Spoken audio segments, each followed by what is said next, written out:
जय श्री राम, वंदे मातरम, भारत माता की जय। जैसा कि आज मैं चर्चा करना चाहता हूं, जो हल्का निरीक्षक, राजस्व निरीक्षक जिन्हें लेखपाल कहते हैं, ये लेखपाल नहीं है, भूमाफियाओं के माता पिता हैं। चूँकि एक चंद्रकेश मौर्य हैं जो 2 ग्राम सभाओं के इस समय जानकारी में मेरे तहसील कैसरगंज अंतर्गत लेखपाल हैं, और इनका काम क्या है? भूमाफियाओं के खुलेआम मदद करना, उनसे अवैध वसूली करना।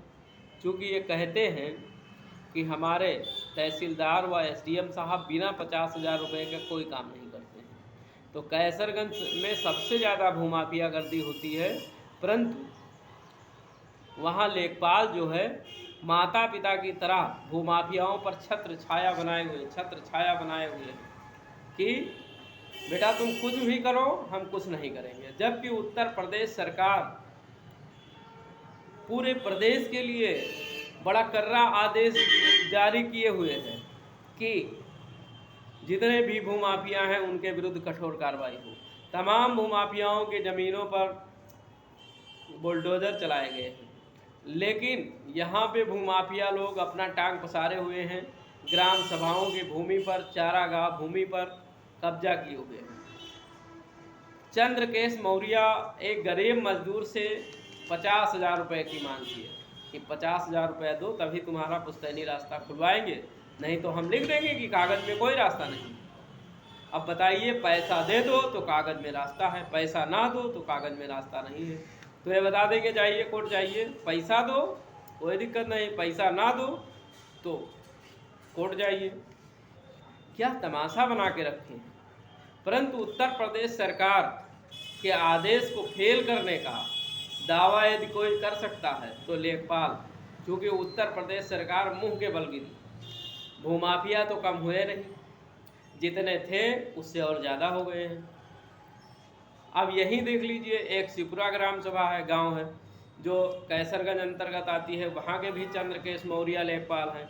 वहाँ पे एक बड़े ही संभ्रांत व्यक्ति हैं, पुलिस से रिटायर, आरआई से रिटायर हुए हैं, और वो सिंह साहब ने कई एप्लीकेशन दिए, उसमें माननीय जिला अधिकारी महोदय बढ़िया सा आदेश भी करते हैं, फिर उस आदेश से कोई मतलब नहीं है, कोई कार्रवाई नहीं हो रही।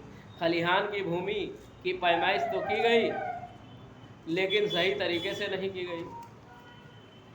बताते हैं निशान लगवा दिया है, पैमाइश की गई, पैमाइश में पूरा खलिहान में मकान भूमाफिया का आता है, बना हुआ मजबूत पुख्ता, और लेखपाल जब मकान बन रहा था तो लेखपाल क्यों नहीं गया रोकने?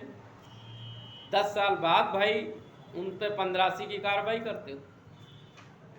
15सी की कार्रवाई में क्या होता है? 15सी की तमाम कार्रवाई हुई कैसरगंज क्षेत्र में, तमाम जुर्माने हुए, ना तो कोई जुर्माना जमा किया है, और वैसे के वैसे मकान है, ना तो आज तक धराशाही हुए मकान। बड़े बड़े समाजवादी नेता 2-2, 3-3 बीघे ज़मीन कब्जा किए हुए हैं, कुछ नहीं होता है। अब तो कैसरगंज में और भी कुछ नहीं होगा, वहाँ समाजवादी का विधायक है, कुछ नहीं कर पाएंगे। पहले जो माननीय मंत्री जी थे तो उनसे अपने विधानसभा से कोई मतलब ही नहीं था, यदि मतलब होता तो पुनः जीत के आते, मतलब ही नहीं था तो क्यों जीते? वो तो योगी जी और मोदी जी के बल पर जीतते थे, काम किए होते तो कुछ जीत भी जाते। तो ये तमाशा है, भूमाफिया खुलेआम जितना हो सब डकार रहे हैं। उत्तर प्रदेश जनता को बेवकूफ़ बनाने के लिए ऐसे ऐसे आदेश कर दिया है कि भूमाफियाओं से परेशान न हो, इनका सर कलम करवा देंगे, लेकिन उनका नाखून भी नहीं टेढ़ा हो रहा है, और भूमाफिया खुलेआम कब्जा किए हुए हैं।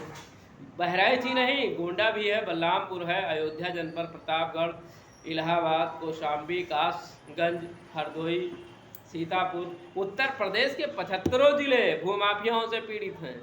लोग परेशान हैं। हम लोगों को ऑनलाइन पब्लिक ऐप के माध्यम से हमारा नंबर पड़ा है, उस पर तमाम लोग फ़ोन करते हैं, कुछ नहीं, क्योंकि इनका जो माता पिता है वह है लेखपाल। इसलिए भूमाफियाओं को उत्तर प्रदेश सरकार ही नहीं, केंद्र सरकार भी एक रोमा नहीं टेढ़ कर सकती, माता पिता लेखपाल होने के कारण।